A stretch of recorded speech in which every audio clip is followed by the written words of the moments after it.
তিনজনই পারেন একটি দেশ বা জাতিকে বদলাতে। তারা হলেন মা, বাবা ও শিক্ষক।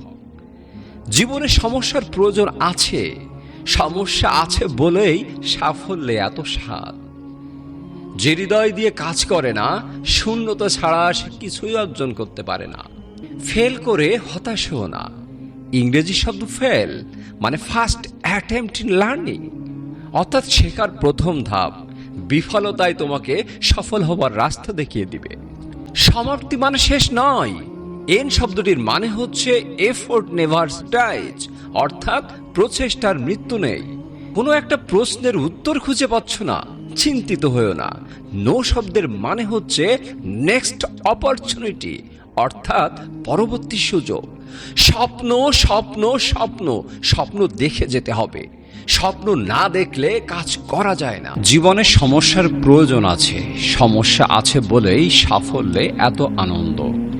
জীবনে কঠিন সব বাধা আসে তোমায় ধ্বংস করতে নয়, বরং তোমার ভিতরের লুকানো অদম্য শক্তিকে অনুধাবন করাতে। বাধাসমূহকে দেখাও যে তুমিও কম কঠিন নও। টাকা দিয়ে তুমি বাড়ি কিনতে পারবে, ভালো পরিবার তৈরি করতে পারবে না। টাকা দিয়ে একটি বিছানা কিনতে পারবে, কিন্তু ঘুমকে নয়। টাকা দিয়ে ঘড়ি কিনতে পারবে, কিন্তু সময়কে নয়। টাকা দিয়ে বই কিনতে পারবে, কিন্তু জ্ঞানকে নয়। টাকা তোমায় অনেক বন্ধু দেবে, কিন্তু ভালোবাসা নয়। সমস্যা এলে কখনো এড়িয়ে যাবে না, মুখোমুখি রুখে দাঁড়াবে। মনে রাখবে, সমস্যাহীন জয়ে কোনো আনন্দ নেই, আর সব সমস্যার সমাধান আছে। উপযুক্ত সময় আসবে এটা ভেবে বসে থাকবে না।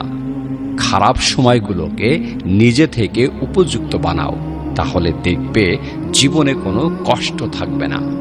আবুল পাকির জয়নুল আবেদিন আব্দুল কালাম জন্মেছিলেন 1931 সালের 15 অক্টোবর তামিলনাড়ুর রামেশ্বরমে।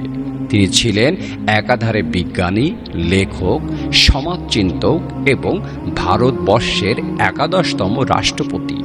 তিনি তার জীবদ্দশায় অসংখ্য মহামূল্যবান বাণী লিখে গেছেন, যা থেকে আমরা সকলেই অনুপ্রাণিত হই।